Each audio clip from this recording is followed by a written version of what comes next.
तो इजराइल और हमास का युद्ध दिनों दिन और भीषण होता चला जा रहा है। रफाह कैंप से इजरायली हमले की जो तस्वीरें सामने आ रही हैं वो बेहद चौंकाने वाली हैं। अहम वक्त पर नेतन्याहू किसी की नहीं सुन रहे हैं, यहां तक कि अमेरिका की भी नहीं। नेतन्याहू ने रफाह पर हमले रोकने के एवज में 33 बंधकों की रिहाई मांग ली है। हमास जब तक इन बंधकों को छोड़ नहीं देता, गाजा और रफाह में तबाही का मंजर दिखाई देने वाला है। ये रिपोर्ट देखिए।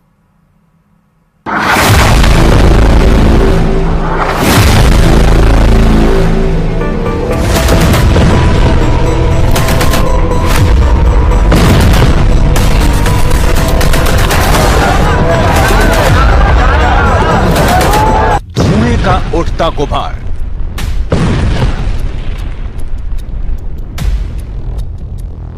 आसमान के सफेद रंग पर काला कर रहा है। बम के धमाकों की गूंज गाजा के गली गली में खून बहा रही है और इस बीच मदद के लिए आकाश से गिराए जा रहे भूखे पेटों के लिए भोजन। गाजा में जिंदगी और मौत दोनों का फासला मिट गया है।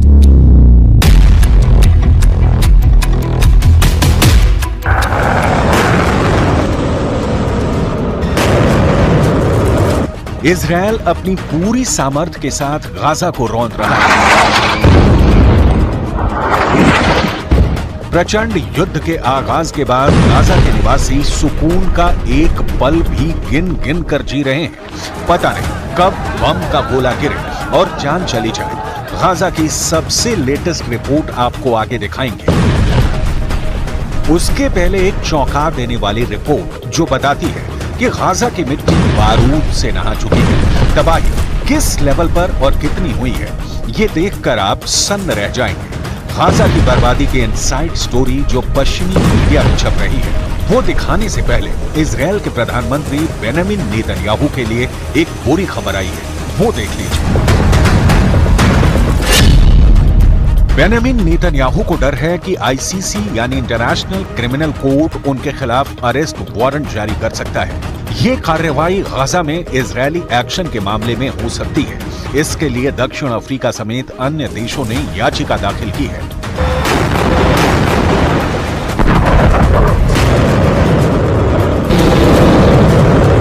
इसके पहले आईसीसी ने रूस के राष्ट्रपति व्लादिमीर पुतिन के खिलाफ अरेस्ट वारंट जारी किया था। पुतिन पर आरोप है कि वो यूक्रेनी बच्चों को अवैध तरीके से रूस लेकर आए। आईसीसी के इस कदम की तुलना टॉयलेट पेपर से करते हुए रूसी अधिकारियों ने इसे बेकार बता दिया था और पुतिन ने यूक्रेन पर हमला बंद करने की जगह और बढ़ा दी।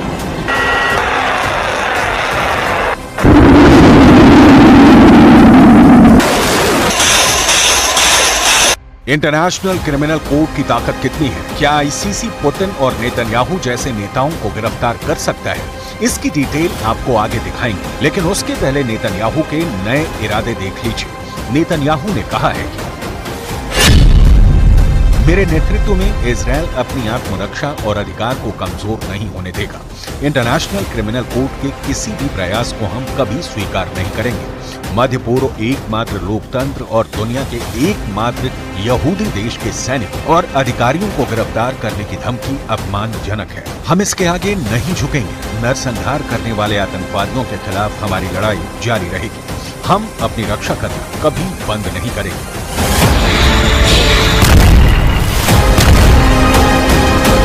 मैसेज लाउड एंड क्लियर है। इजरायल हमास के अंतिम आतंकवादी के खात्मे तक युद्ध बंद नहीं करने वाला है। आईसीसी के चेतावनी का असर उल्टा हुआ है। कयास लगाए जा रहे हैं कि आईसीसी के फैसले से होने वाले दबाव से ध्यान हटाने के लिए इजरायल कोई बड़ी कार्रवाई कर सकता है। ये ध्यान देने वाली बात है कि कुछ दिनों पहले ही नेतन्याहू ने ब्रिटेन और जर्मनी के विदेश मंत्रियों से मुलाकात की थी। इस मामले में मदद भी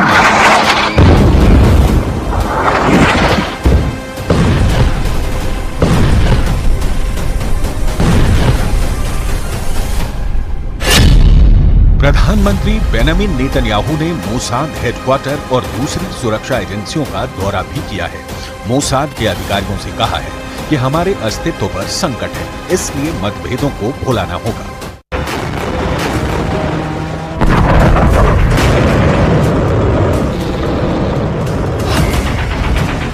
मतलब इसराइल ने गाजा को नेस्तनाबूद करने के लिए एक और सीक्रेट प्लान की तैयारी कर ली है। रफा में लगातार इजरायली हमले इसकी बानगी है।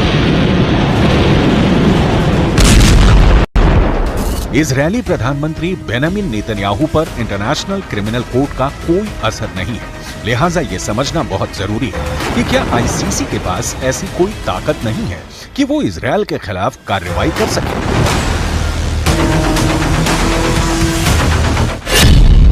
इंटरनेशनल कोर्ट अंतर्राष्ट्रीय अपराधियों के खिलाफ मामला लेता है। नीदरलैंड के हेग में इसका बेस है और कुल 123 देश इसके सदस्य हैं। 2002 में बना ये कोर्ट वॉर क्राइम, मानवीयता पर खतरे, नरसंहार और दंगे फसाद के अपराधियों पर कार्रवाई की बात करता है, लेकिन इसके पास कोई पुलिस फोर्स नहीं है, यानी सदस्य देशों पर इसके फैसले को अमली जामा पहनाने की जिम्मेदारी होती है।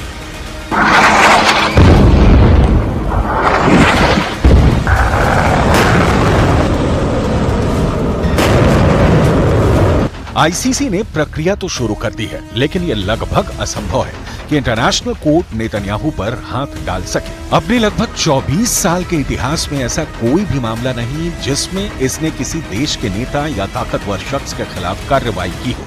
तो आईसीसी भले ही फैसला सुनाए, उसे जमीन पर उतारना मुश्किल दिख रहा है। नेतन्याहू इस बीच फुल एक्शन में है और गाजा के खिलाफ जिस तरह की कार्रवाई कर रहे हैं उसका नतीजा दिखाती एक रिपोर्ट सामने आई है। इजरायल के गाजा में जारी हमलों से किस तरह का नुकसान हुआ है, इस पर संयुक्त राष्ट्र के एक शीर्ष खनन अधिकारी ने बड़ा दावा किया है।